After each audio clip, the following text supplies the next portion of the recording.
रामकृष्ण परमहंस कहा करते थे कि अगर सामने परमात्मा रूपी सागर हो तो तुम क्या करोगे? तो किसी एक भक्त ने कहा कि मैं अंजलि भरकर उस जल को ग्रहण कर लूँगा। किसी ने कहा उसके पास तट पर बैठकर मैं विहार कर लूँगा। तो रामकृष्ण परमहंस ने कहा कि तुम्हारे सामने सागर है आनंद का, सागर है परमात्मा का, और तुम सिर्फ तट पर सूखे सूखे ही रहोगे। मैं तो सीधे उसमें छलांग ही लगा लूँगा, उस जल से अपने आप को भर दूँगा, मेरा रोम रोम बस उस आनंद से भर जाए। तो ये भक्ति की निशानी होती है। जब हम क्या करते हैं, हम बस परमात्मा रूपी सागर में ही पूरी तरह से लीन हो जाते हैं। तो ज्ञानी सोच समझ कर कदम रखता है और भक्त सीधे छलांग लगाता है। भक्त कहता है कि मुझे किसी ज्ञान की बात नहीं करनी, मुझे किसी विचार की बात नहीं करनी, किसी शास्त्र की नहीं करनी, मैं तो बस छलांग लगा लूँगा। तो ये हृदय की बात है, ये प्रेम सूत्र हैं, यानी ऐसे सूत्र जो आपके हृदय को स्पंदित करते हैं, वाइब्रेट करते हैं। यहाँ पर हृदय की ही बातें होती हैं, यहाँ पर ब्रेन का कोई भी उपयोग नहीं। जब हम अपने थॉट्स को स्टॉप कर देते हैं, यानी भावना के जगत में प्रवेश कर जाते हैं, फीलिंग्स के जगत में, इमोशंस के जगत में हम प्रवेश कर जाते हैं, तब उस समय क्या होता है कि हम अपने हृदय में, हृदय केंद्र में ऊर्जा को ले गए, यानी हमारे हेड से हमारी एनर्जी सीधे आ गई हार्ट एरिया में। हार्ट एरिया में जब एनर्जी आती है तो सारे थॉट्स, जितने विचार हैं वो ड्रॉप कर जाते हैं, एक एक करके ड्रॉप होते जाते हैं। तो उनकी जो एनर्जी है वो एनर्जी प्रेम में परिवर्तित होने लग जाती है, ट्रांसफॉर्म होने लगती है। तो एनर्जी का एक ट्रांसफॉर्मेशन हम हार्ट में देखते हैं। तो जो इमोशंस है उसमें एक प्योरिटी आने लगती है। तो थॉट्स जैसे जैसे प्योरीफाई है, हमारे अंदर हार्ट में इमोशंस की एनर्जी मूव करने लगी।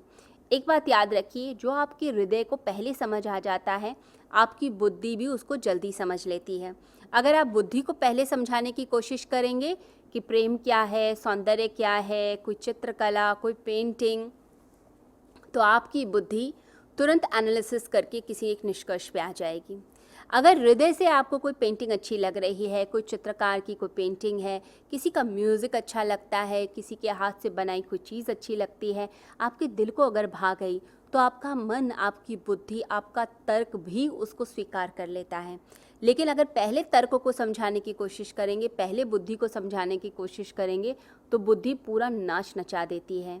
ये जो बुद्धि है, ये जो ज्ञान है, ये ज़्यादातर निराश करता है मनुष्य को। ये आशा की तरफ नहीं लेकर जाता। भक्ति में है रस, भक्ति में है आर्द्रता, भक्ति में है प्रेम, भक्ति में है भावना। लेकिन जो ज्ञान है वो आपको कई बार निराशा की तरफ, क्योंकि वो काटता चला जाता है, तर्क पे तर्क, तर्क पे तर्क। तो इतना तर्क, इतना काटना क्या करेगा, आपको कांटों की तरफ लेकर जाएगा। इसलिए ज़्यादातर जो लोग बहुत लॉजिकल होते हैं, बड़े बुद्धिमान, ज़्यादातर देखा जाता है कि अंत अच्छा नहीं होता। क्यों? क्योंकि हर समय निराशा, व्यर्थ क्या है इस संसार में उस पे नज़र है, नश्वर क्या है इस पे नज़र है, लेकिन नश्वर के अंदर जो चेतन तत्व है उसकी तरफ तो निगाह नहीं। भक्त जो है उसी चेतन तत्व की तरफ देखता हुआ, झूमता हुआ, आनंद से बहता है। क्यों? क्योंकि वो फ्लावर को देखता है, ना कि उसके कांटों को। हम अगर कांटों को देखते हैं तो जीवन कांटों से ही भरता है। और तर्क के साथ जीना हो तो तर्क तो कितने हैं। एक व्यक्ति एक तर्क देता है, दूसरा उसे काटता है, फिर तीसरा काटता है, फिर चौथा, फिर पांचवा। तर्क पे तर्क दीजिए, व्यक्ति बैठा है उसे काटने के लिए, आप उसमें कुछ नहीं कर पाएंगे। तो ज्ञान से हम जीने की कोशिश करते हैं, लॉजिक से, बुद्धिमत्ता से, लेकिन इतना लॉजिक, इतनी मैथमेटिकल कैलकुलेशंस, इतना अकाउंट्स, इतनी सारी चीज़ें आपको कहाँ लेकर जाती हैं। आप ना प्रकृति के सौंदर्य को देख पाते, ना ही इस संसार में जी पाते, ना खुश हो पाते, ना बच्चों जैसी हंसी रहती, ना बच्चों जैसा आश्चर्य रहता। सारा आश्चर्य तो सब चला ही गया। हर चीज़ एक लॉजिक के पैरामीटर्स में आ गई, जैसे हम जड़ तत्व से ही जुड़ते चले गए। तो व्यक्ति बुद्धिमत्ता में, लॉजिक में, रैशनल ब्रेन में जुड़ते जुड़ते जुड़ते जुड़ते अपने आप को एक नीरसता की तरफ लेकर जाता है, यानी अपने आप को एक इमोशन की तरफ नहीं लेकर जाता, अपने आप को एक दुख की तरफ ले जाता है। भक्ति क्या करती है? भक्ति आपके अंदर एक आर्द्रता पैदा करती है, एक इमोशन, एक दर्द पैदा करती है। जैसे कोई व्यक्ति कोई गीत गाता हो तो उसके गीत में कोई संवेदना है, उस व्यक्ति ने संवेदना भरी।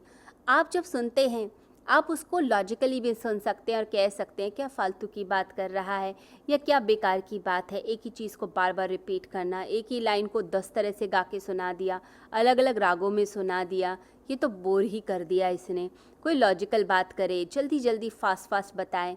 नहीं, जो भक्त होगा, जो व्यक्ति म्यूज़िकल होगा, जो व्यक्ति इमोशंस को समझता है, वो उसमें रस लेता है, यानी उस चीज़ को बार बार सुनने की कोशिश करेगा। जैसे हम कथा करते हैं तो कथा क्या होती है? कथा मतलब दोबारा दोबारा उसी सेम चीज़ को सुनना जिससे रस पैदा हो। जो रस पैदा करे, बार बार पाठ करना, बार बार मंत्र का उच्चारण, बार बार वही कीर्तन करना, वो रस का एक तरीके से सृजन करना है, रस को पैदा करना है। तो जब हम रस का सृजन करते हैं, रस को पैदा करते हैं, तो हम भक्ति के मार्ग पर हैं। ज़्यादातर लोग भक्ति मार्ग वाले ही होते हैं या फिर कर्म मार्ग वाले होते हैं। ज्ञान योगी बहुत ही कम मिलेंगे। चैप्टर 12 के अंदर एक शंका आई है अर्जुन के मन में। अर्जुन पूछता है भगवान श्री कृष्ण से कि हे परमेश्वर, आपने अपना अव्यक्त रूप बताया मुझे, ऐसा रूप जो अनिर्देश्य है, अनिर्वचनीय है, वो अविनाशी रूप है। परंतु परमेश्वर, आपने मुझे अपना पुरुषोत्तम रूप भी दिखाया, विश्व रूप के दर्शन कराए, आपने अपनी विभूतियाँ मुझे दिखाई हैं। तो मैं इस समय कंफ्यूज्ड हूँ कि आपके कौन से रूप की तरफ मैं जाऊँ। क्या मैं आपको निराकार की तरफ से स्पर्श करूँ, या मैं आपके प्रेम में पागल हो जाऊँ, या मैं भक्ति करूँ, या मैं अक्षर ब्रह्म की निराकार की उपासना में, सच्चिदानंद घन परमेश्वर की उपासना में अपने जीवन को लगा दूँ। या तो मैं परमात्मा को ये मानूं कि उसका कोई रूप नहीं, वो तो अरूप है, चारों ओर फैला है, या वो तुम्हारे ही रूप में सामने खड़ा है। मुझे कुछ तो बताओ इसके बारे में। तो यहाँ अर्जुन जानना चाहता है कि दो मार्ग हैं। तो गीता यहाँ दो मार्ग, दो भेद खड़े कर देती है। एक तरफ तो बताती है कि निराकार है और दूसरी वक्त कहती है कि एक व्यक्त है, यानी कि आकार वाला परमेश्वर है। तो बहुत से लोगों को कन्फ्यूजन होती है गीता के इस अध्याय से भी, और इस शंका से भी कन्फ्यूजन और ज़्यादा बढ़ती है कि हमें करना क्या चाहिए। देखिए, निराकार का मार्ग जो है उसका अर्थ होता है कि हम सारे विचारों को तिरोहित करें, यानी अपने थॉट प्रोसेस पे ध्यान देते हुए एक एक थॉट को पकड़ते जाइए। यानी आपने ध्यान किया, ध्यान करते करते आपने एक थॉट पे ध्यान दिया, उस थॉट को धीरे धीरे धीरे करके स्टिल करते रिमूव किया, फिर दूसरे थॉट को निकालते गए, तीसरे को, चौथे को, धीरे धीरे थॉटलेस पोजीशन में आ गए। चेतना को इतना कंसंट्रेट कीजिए एक विचार के ऊपर कि वो जो एनर्जी है आपकी कॉन्शियसनेस की, चेतना की, उस चेतना की एनर्जी से जो थॉट की मोम है, वैक्स है, वो पूरी तरह से गल जाए। जैसे मोमबत्ती आप जलाते हैं, कैंडल जलाते हैं, तो कैंडल कैसे पिघलने लगती है? उस रोशनी की ताप से। ऐसे ही चेतना की जो रोशनी है उसकी ताप से आपके थॉट्स पिघलने लग जाते हैं अगर आप कंसंट्रेट करते हैं। तो पूरी एनर्जी से कंसंट्रेट किया एक थॉट पे, तो वो थॉट धीरे धीरे निकलता चला जाएगा। तो ऐसे करते करते निराकार वाले जो लोग हैं, निराकार की उपासना करने वाले लोग, निर्गुण की उपासना करने वाले लोग एक एक थॉट को निकालते जाएंगे। तो निर्गुण में प्रवेश करने के लिए आपको विचारों को ड्रॉप करना है। क्यों विचारों को ड्रॉप करना है? क्योंकि विचार यानी कि आकार, विचार यानी कि रूप। एक विचार आया किसी एक व्यक्ति के बारे में, आपके बच्चे के बारे में, तो एक आकार मन में बन गया। एक विचार आया कि आज भोजन में क्या बनना है, तो वह पूरा रूप सामने आ गया। एक विचार आया आपके सामने किसी डरावनी चीज़ के बारे में, तो उसका आकार बन गया। तो ये आकार का जगत है। आकार का जगत कभी आपको निराकार में नहीं ले जा सकता। आपको निराकार में जाना है तो आपको क्रॉस करने पड़ेंगे थॉट्स के सारे बैरियर्स, यानी शरीर चक्र के बाद विचार चक्र को क्रॉस करते हुए और धीरे धीरे अपने सेंटर की तरफ सरकते हुए चले जाना है। और उस सेंटर की तरफ हम जैसे जैसे सरकते जाते हैं वैसे वैसे हम उस अक्षर ब्रह्म को प्राप्त कर लेते हैं, सच्चिदानंद घन परमेश्वर को प्राप्त कर लेते हैं। तो यहाँ वो कहते हैं निराकार परमेश्वर। हमें जिस अनुभव में जाना है, हमें वैसा होना पड़ता है। हमें निराकार के अनुभव में जाना है तो हमें निराकार की तरह शून्य होना पड़ेगा, यानी कि समान चीज़ें समान चीज़ों को आकर्षित करती हैं, ये हम जानते भी हैं और ये हमने देखा भी है।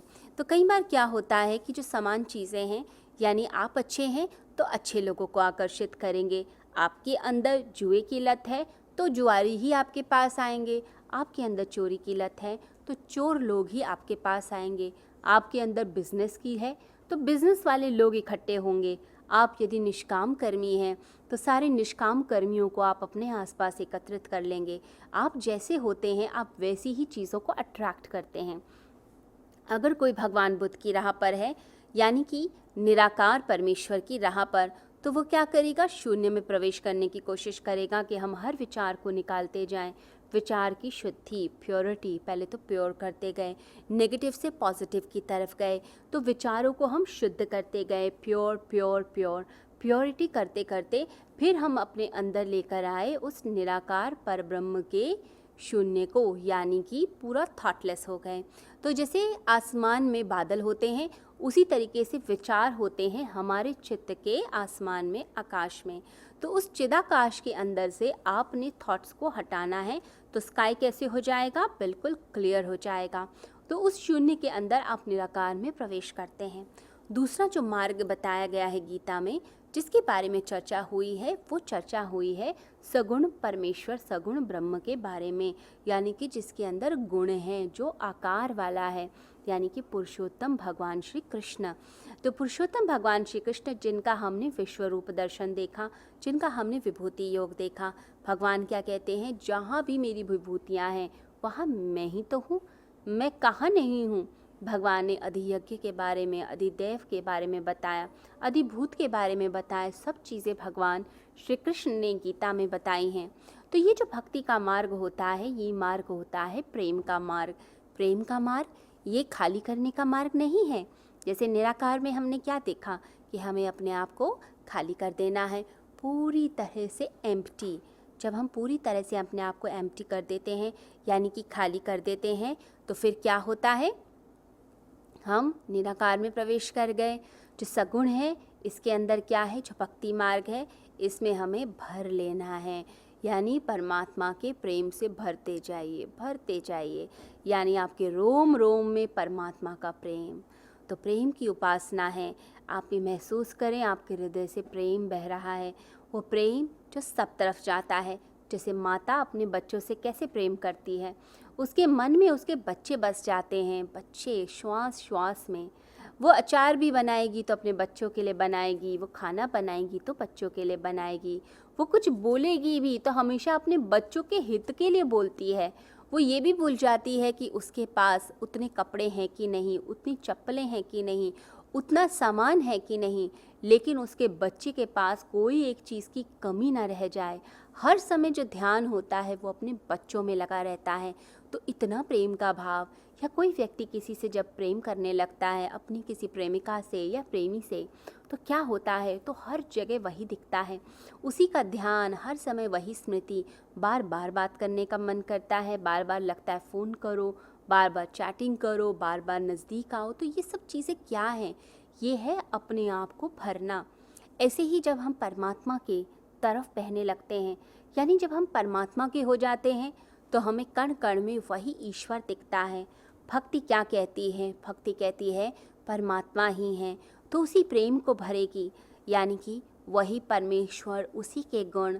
तो फूल में भी वही दिखेगा, बादलों में वही दिखेगा, ओस की बूंदों में वही दिखेगा, वो नदी के कलकल बहते हुए पानी में दिखेगा, झरने में दिखाई देगा, वही बटरफ्लाइज के अंदर, कीट पतंगों के अंदर, वही रोशनी के अंदर, वही अंधकार के अंदर, वही किसी व्यक्ति में, और वही किसी छोटे से बच्चे की मुस्कान के अंदर। जब बच्चा मुस्कुराएगा तो लगेगा जैसे परमात्मा ही मुस्कुराए मुझे देखकर। तो एक फीलिंग कि हम प्रेम से भरते गए, भरते गए, भरते गए। इतना प्रेम से भर लीजिए जैसे मीरा ने प्रेम से अपने आप को भरा।